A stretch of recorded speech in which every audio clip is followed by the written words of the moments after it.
dog doesn't have to ask you a question of like, how are you doing? Just being in their presence, they have an ability to listen and sense the way you're feeling. And whether it's eye contact, touch, warmth, letting you connect with them, there's just something that it has a powerful way of making you feel better and de-escalating and relieving stress.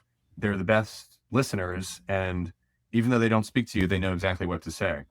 There's also a stigma around mental health. Not everyone's going to raise their hand and say, I need help. So with a dog, you don't have to raise your hand. They just show up for you. Welcome to Passion Struck. Hi, I'm your host, John R. Miles, and on the show, we decipher the secrets, tips, and guidance of the world's most inspiring people and turn their wisdom into practical advice for you and those around you. Our mission is to help you unlock the power of intentionality so that you can become the best version of yourself. If you're new to the show, I offer advice and answer listener questions on Fridays. We have long-form interviews the rest of the week with guests ranging from astronauts to authors, CEOs, creators, innovators, scientists, military leaders, visionaries, and athletes. Now, let's go out there and become Passion Struck.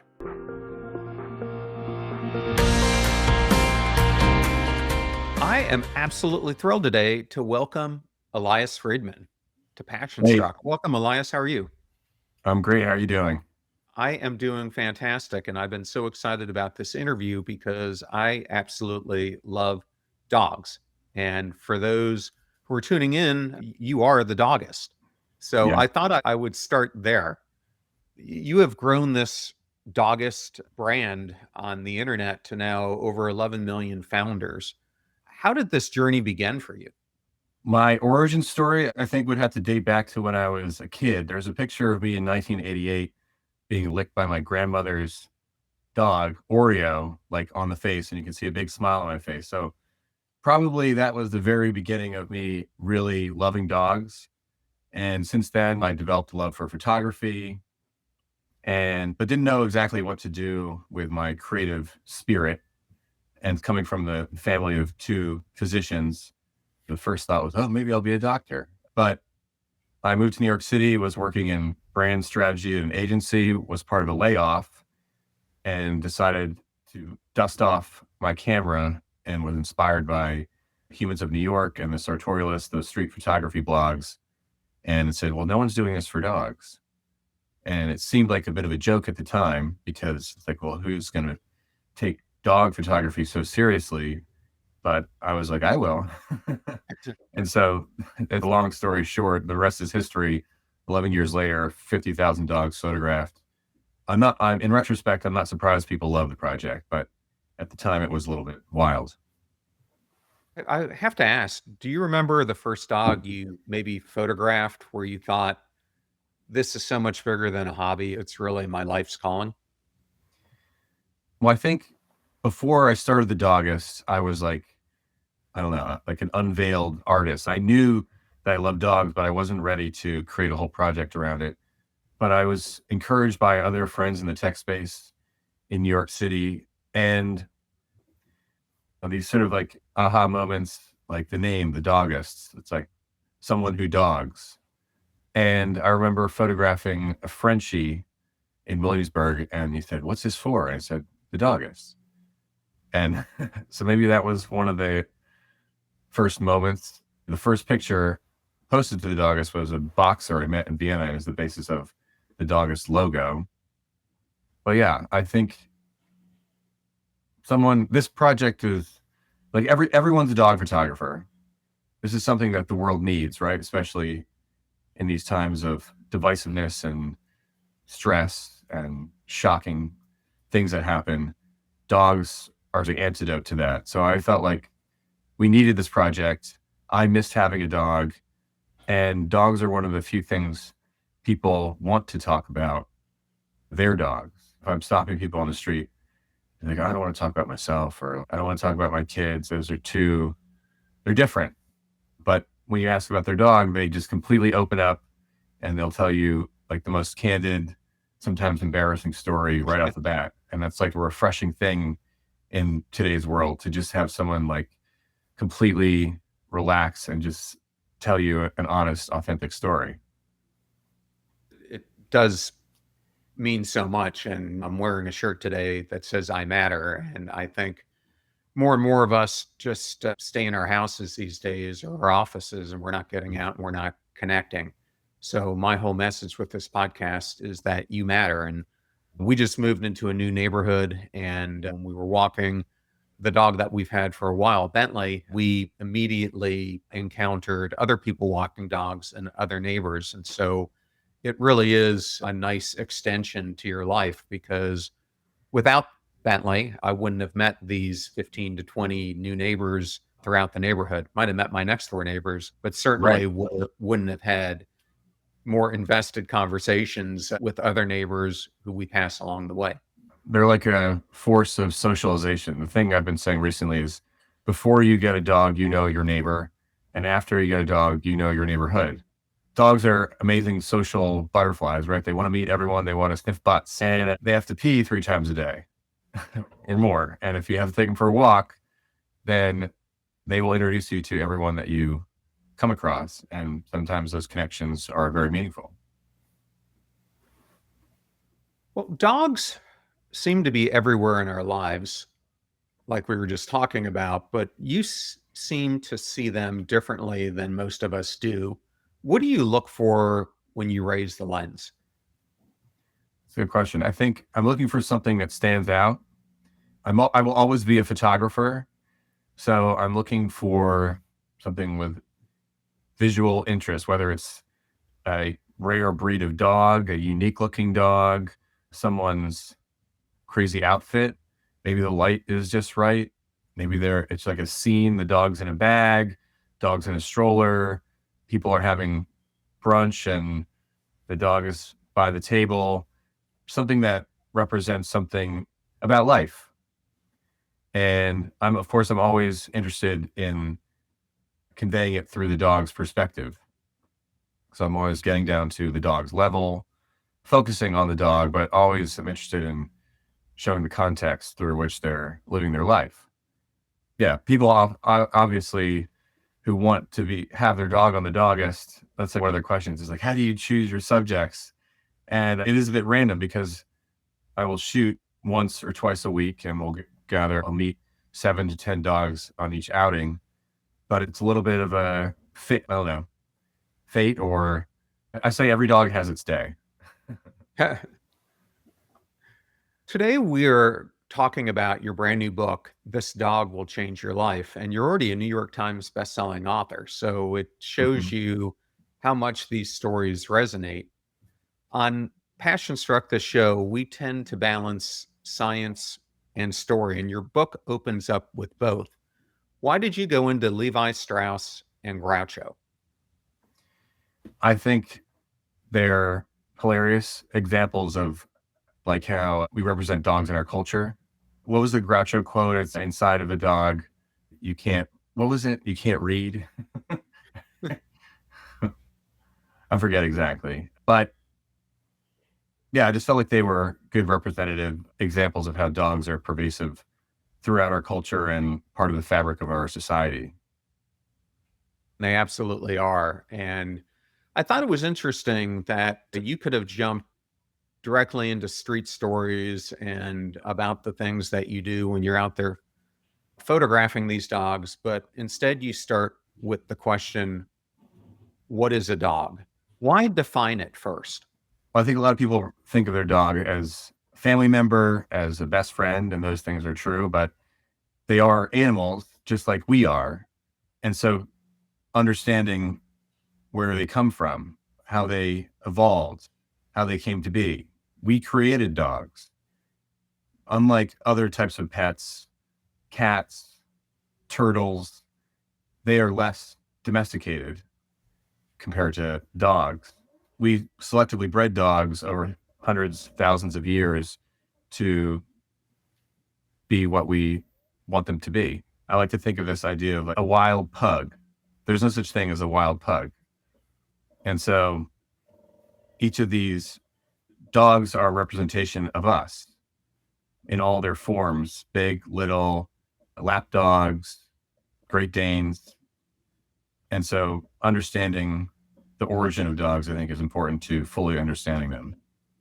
I had to jump away for a second because this little one is our new addition. Her name is Luma, for those who are watching, and she is 5 months old, but she's only 10 days new to us. And I have Wow. trained my lab over the years to, when I'm filming, he goes into another room, sits in his bed, knows what I'm doing, and doesn't say a peep. She is very distractible right now, so she is making it harder to do these interviews until I train her more. But Yeah. So this is Luma. this is Luma. And what's her backstory? She's like a Chihuahua mix or She's a Chihuahua Terrier mix. cute? And what's her backstory? Is she from a certain part of the country or? Her She's just very cute. backstory is my wife's dog, Gibbs, passed away in January. And she lived long life, 16 years. Wow. And we were looking for a new addition to the family, keep Bentley more alive and alert as he gets Yeah. older along with us. So we were struggling to find a new dog, and my wife learned about this group that was having a big event because they found a person who was hoarding dogs, and they had over 40 different dogs on their property. And she happened to be one of 2 or 3 litters that they discovered on the property. And when we went to the event, she came right up to all of us, and we just couldn't get her out of our minds. Luckily, we were able to get her, and the rest is history. Yeah. She crawled into your heart and wouldn't leave. Yeah. Yeah. That's how it Yeah. can happen. But man, it's been a long time since I've had a puppy, so it's a little bit getting used to training them again. Of course. It's a fun phase. I rescued my dog, Elsa, when she was basically an adult or about 1 year old. So I didn't get to do the puppy phase with Elsa. And part of me wishes I could have, but also I know puppies are a lot of work. That is true. So we're still trying to potty train her. Of course. Well, one of the things you write about in the book is you say that dogs are almost all about light. And that really struck me. What does that mean to you? I think dogs have an innate positivity about them.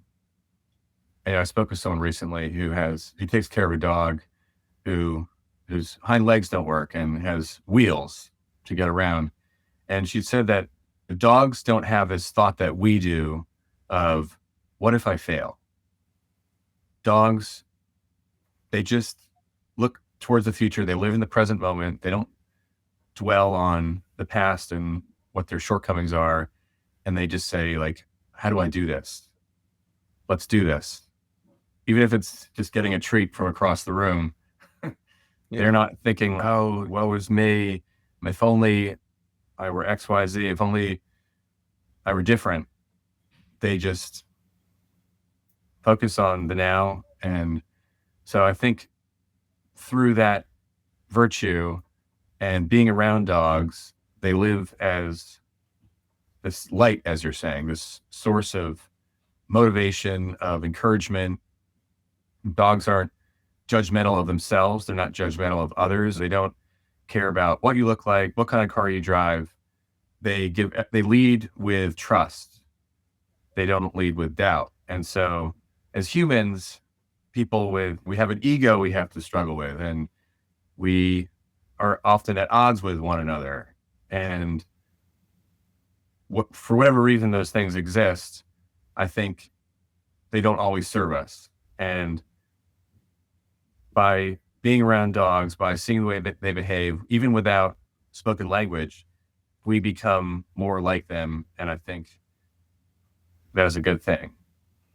I completely agree with you. I know one of the things with Bentley, when he looks at me, sometimes I feel like he's peering into my soul.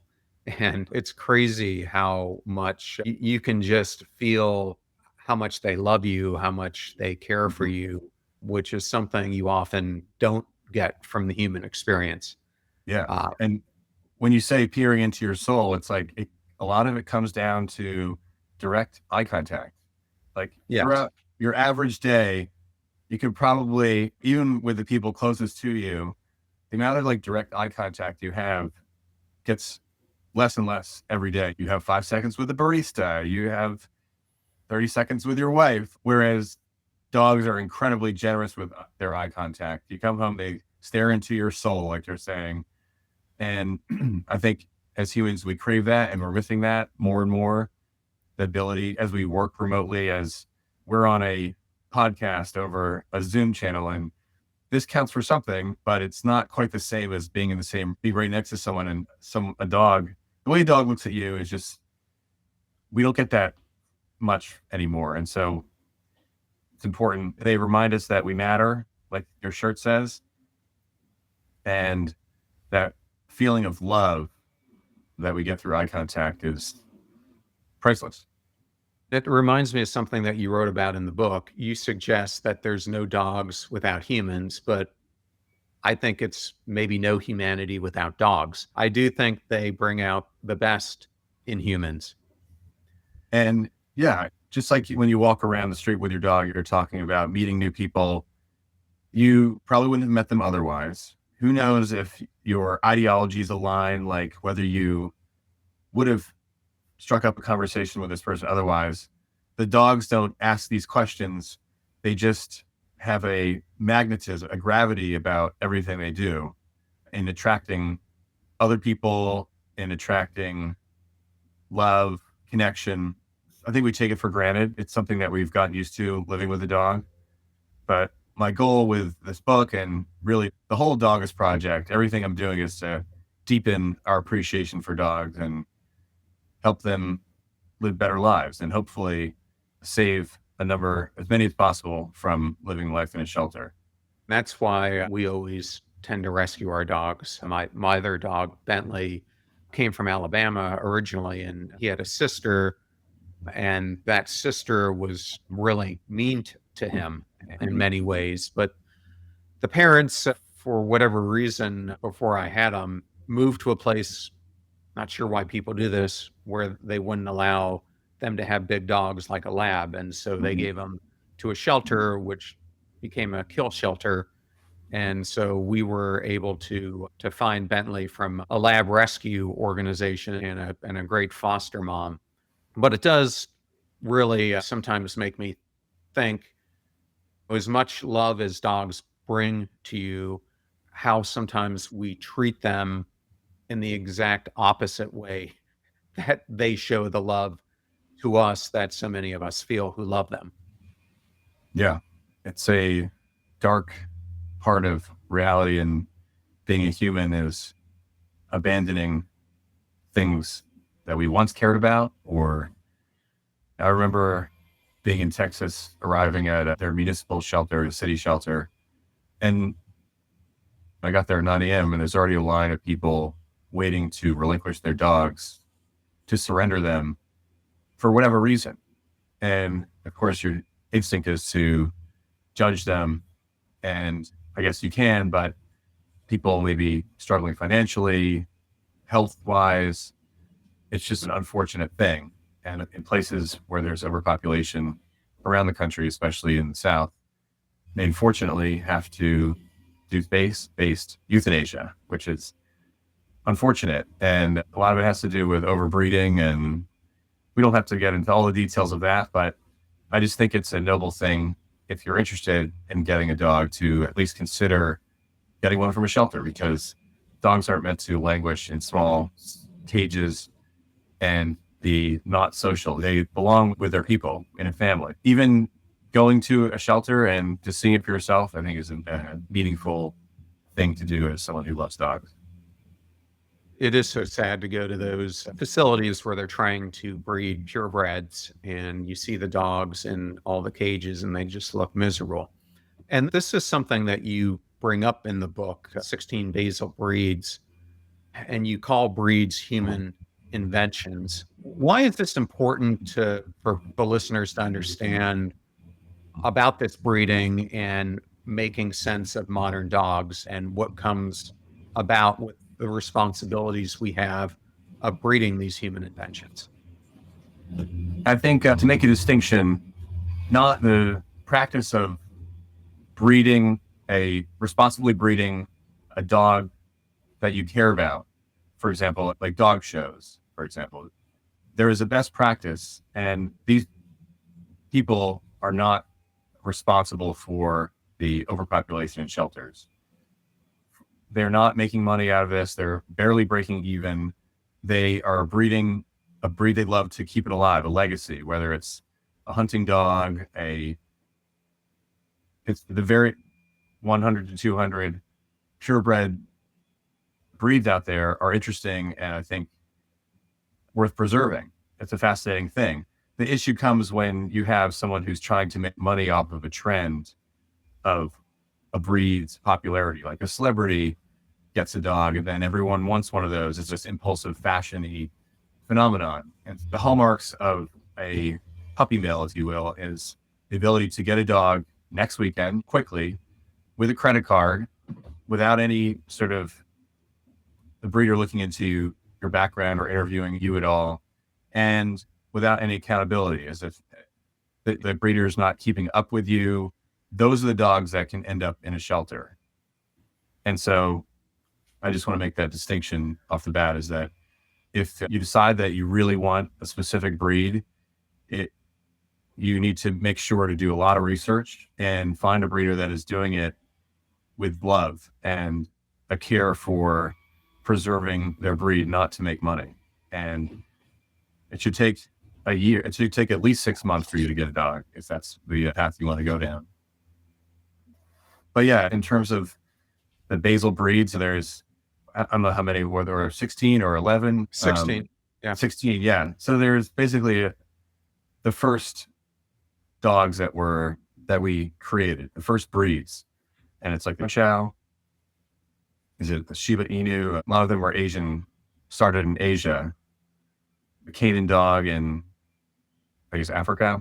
And that's just what all of our dogs today have a bit of in them. If you do any of these DNA tests, you'll see there's always a sliver of Chow in every dog. And so it's just interesting history lesson. If you look at the breeds, that they all started with a select few. Well, one of the things that you just mentioned was dog shows, and you've been shooting Westminster, as I understand it, for a decade. What do you think dog shows reveal about us, not just the dogs? I think they're the variety of types of dogs they are in the most, these are called conformation shows, as meaning that the dogs, there's a very specific description of what each breed should be, quote, should be. And so the dogs that conform to that the most should be the ones that win. So you have bloodhounds, you have Irish setters, you have Newfoundlands, you have poodles, pugs, Shih Tzus, Bijans, the list goes on and on. And so each of the, what they call them fanciers, dog fanciers, have chosen a breed that they love and have dedicated their life to showing them in this elite level, Westminster Dog Show, Crufts in England, and the National Dog Show in Pennsylvania, to try and preserve their breed and to create the epitome of what these breed standards are. And a lot of them will also, a lot of the corgis that show up are actually working dogs. They're right off the farm, chasing cattle one day and then walking around a show ring the next. And so it's a very niche kind of, the whole thing is a bit wild. Like, if for anyone who's seen the movie Best in Show, I remember asking one of the handlers and mentioning that to him, and he was like, "Oh, the documentary." And I was like, "No, that's like a mockumentary." He's like, "No, that's a documentary." Like the sort of stereotypes that are portrayed in there have some truth to them. There's, each breed has its own sort of like variety of people: poodle people, pug people, Shih Tzu people. It's just like a interesting expression of our diversity and humanity, and the dogs there are a representation of that. Yeah. Well, speaking of people and their dogs, I want to talk about doppelgangers. Mhm. There is so much truth that you walk around, and it does seem oftentimes like people look like their dogs. Mhm. What do you think that says about identity or belonging? I think we want to express a love towards our dogs, and doing that in a visual way is one way of doing that. I often think some people obviously will choose a breed with an aesthetic, meet a dog that matches their aesthetic, whether it's maybe their hair or the way they think of themselves or interesting markings on them. And so it can often start with a dog, but then sometimes it starts with a dog and then the person starts to dress like the dog. So it's funny, like Elsa is like all white with a little caramel toasting on the top. And so when my wife Sam comes out and she's dressed in all white, I was like, oh, this is awkward. Like you guys are both wearing the same thing. So I think it can go both ways, whether it starts with the person looking for aspects of themselves in a dog or the person starts to mirror their dog. And I think it's great. Like, why not? When I'm walking around and I see that like juxtaposition of a person that matches their dog, it's like fascinating. And I think it's a beautiful expression. Yeah, I have to say, when people meet Bentley, who I've been walking around for a lot longer now, I'm never sure if they're reading the dogs or me. And Yeah. it's a funny thing because I think Bentley does pick up a lot of my personality. I think he's introspective, but really caring. He gets along with everyone, humans and dogs. Nothing seems to faze him, and it Mhm. is so interesting how our dogs do resemble us. Not sure yet who Luma represents, and I'm Yeah. sure her personality will evolve over the next 2 to 3 months. Well, I like to think that everyone finds their dog, whether it's cosmic forces or luck. We end up with dogs that are like us in some way, and we become more like each other. Your dog sees your behavior, your energy, you see your dog's energy, and you end up evolving in some way to the next version of yourself. And mostly, I think, in a very positive way. Absolutely. I did want to go back to the rescues for a second because one of the things that you wrote about was Chrissy Beckles and the Sato Project, and I wanted to highlight that. What does her grit teach us about what real rescue requires? I think a lot of people view rescue or volunteering for a rescue as like holding puppies or getting to foster a puppy. But the reality is that you got to get your hands dirty. Like I remember Chrissy was doing a transport at an airport. Dogs were coming off of a plane, and someone asked, like, "How can I help? I really want to help out for the next transport." And she's, "Oh, well, you can start by cleaning the crap out of these cages, like puppy poop." And the look on her face was like, you could see that was not what answer she was expecting. And so the grit you're talking about is getting your hands dirty. None of the actual dog rescue is glamorous. The reality is that in my trip down to Puerto Rico, spending time with Chrissy, we got into a Jeep.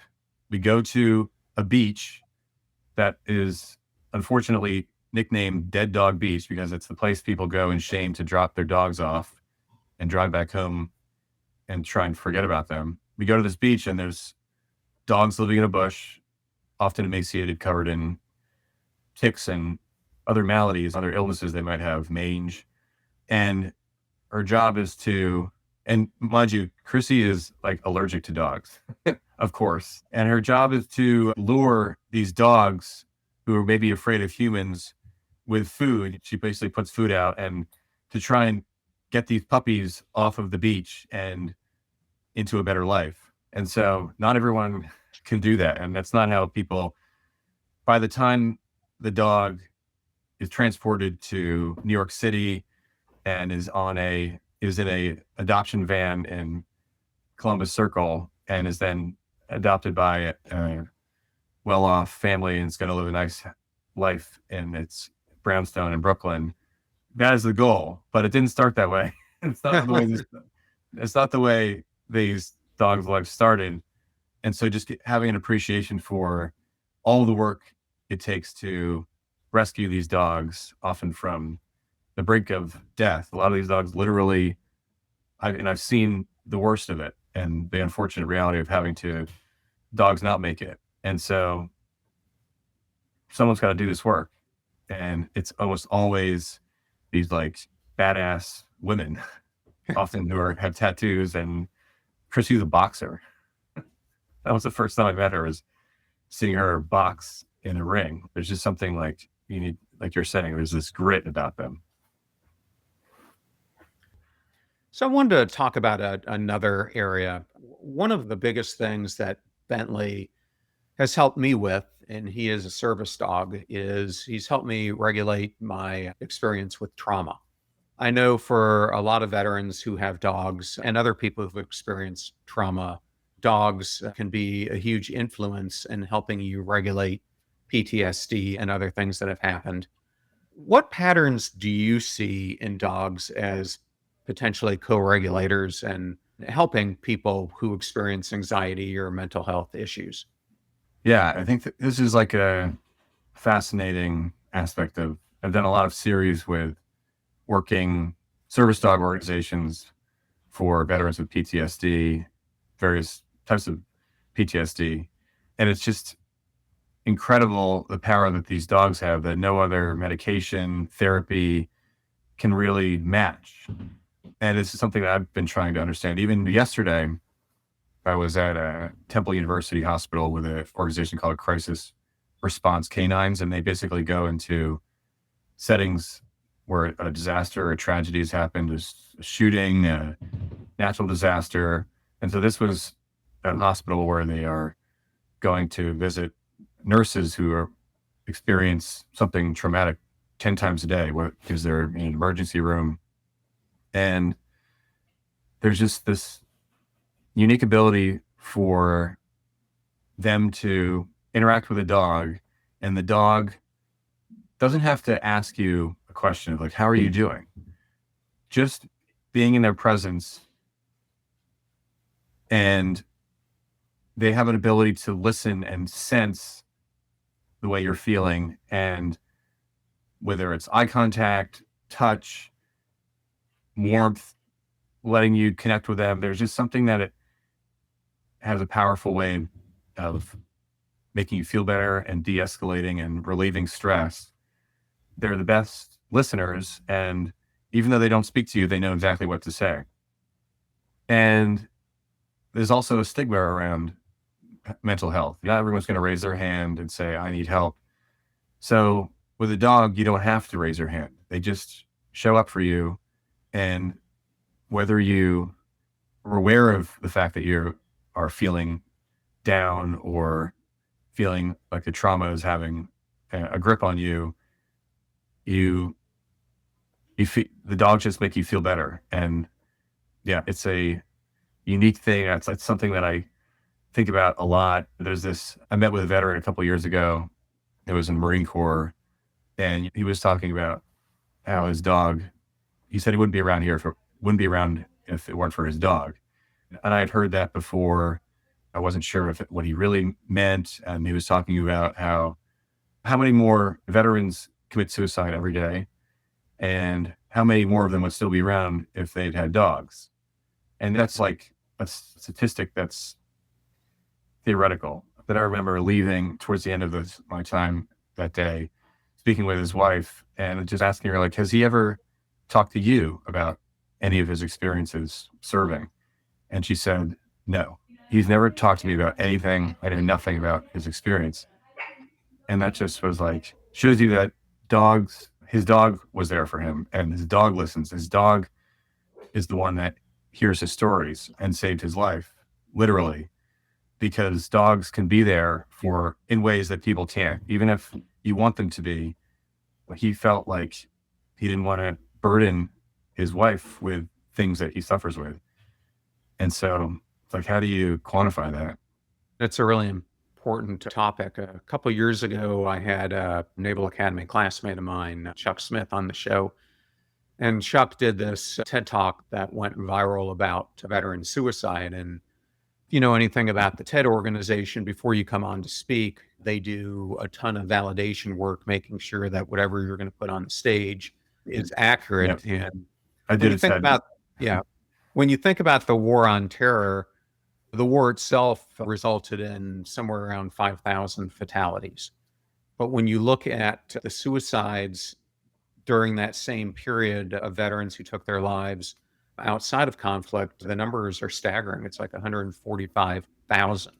Mhm. If you just take that example you just gave, how many of those lives could have been saved if they might have had a dog companion in their life who gave them the vehicle of comfort that they couldn't find elsewhere? So I just bring that up because I think it's important.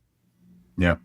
Yeah. And a lot of veterans think that they don't deserve one or someone else deserves it more than them. That's just built into the mentality of serving and being an officer. And you think that your job is to help others. I don't need help.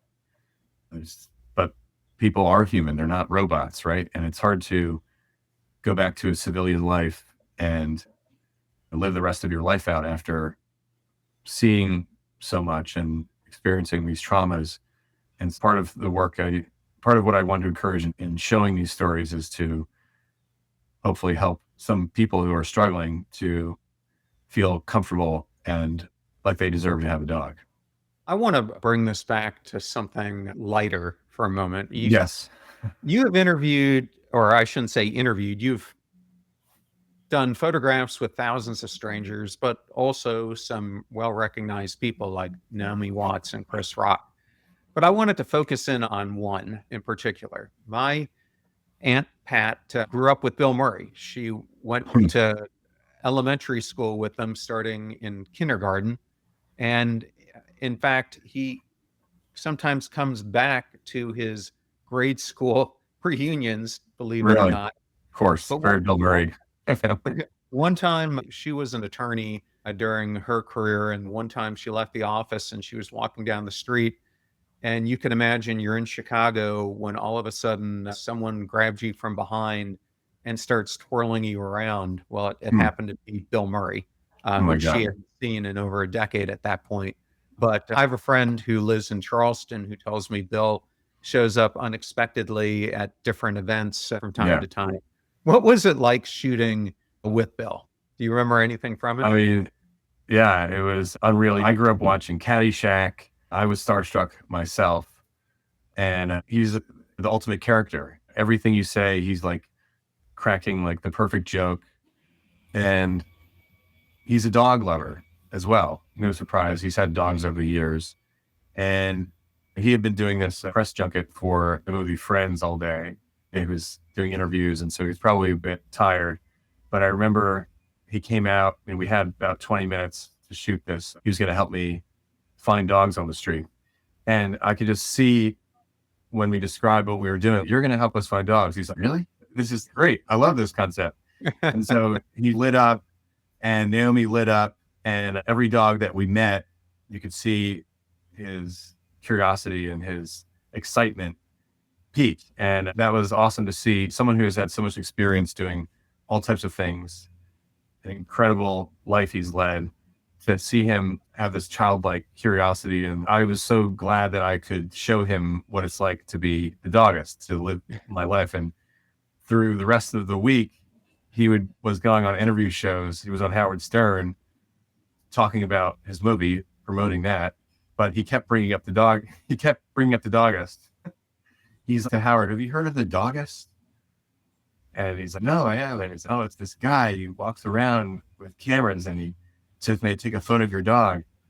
And so even this 20-minute, half an hour experience stuck with him. And that is really a testament to ultimately the power of dogs to change our lives, to make us appreciate everyone more. You can watch this video. It's still pinned to my Instagram, but just hearing the way people talk about their dogs, you could tell Bill sensed that this was something meaningful and it moved him. And that is my goal in general, not just to move people who are like Bill Murray and extremely famous, but everyone who loves dogs and wants to feel more connected to them. I'm glad you shared that because, as we mentioned at the beginning, you've built a 11 million person community. And when I think about that's reach and responsibility, and I'm sure Bill Murray on that show helped increase that reach. But Platforms keep shifting, technology keeps shifting. How do you adapt without losing the core mission and what's at the heart of it, which you just described? I think I consider myself to be an artist. I started as a photographer, slowly evolved into through writing about dogs in short form to now being an author and having published my first written narrative book. And every day on the various platforms, Instagram, TikTok, you have to evolve your art. And so it's become much more video based. You're competing to get the algorithm decides how much of your audience gets to see your work at this point.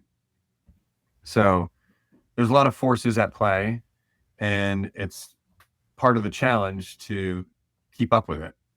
Instead of complaining about it or being stagnant, you have to just keep changing and realizing that these tools can help spread your message even more. And so if my goal is to be a canine evangelist, a voice for dogs to help people deepen their appreciation for not just their dogs, but dogs in general, just keeping up with if my platforms are social media and of course books and just being out in person, doing my best to keep up with it. And I also have various people that I work with who make it all possible as well. If I'm the captain of the ship, you need support.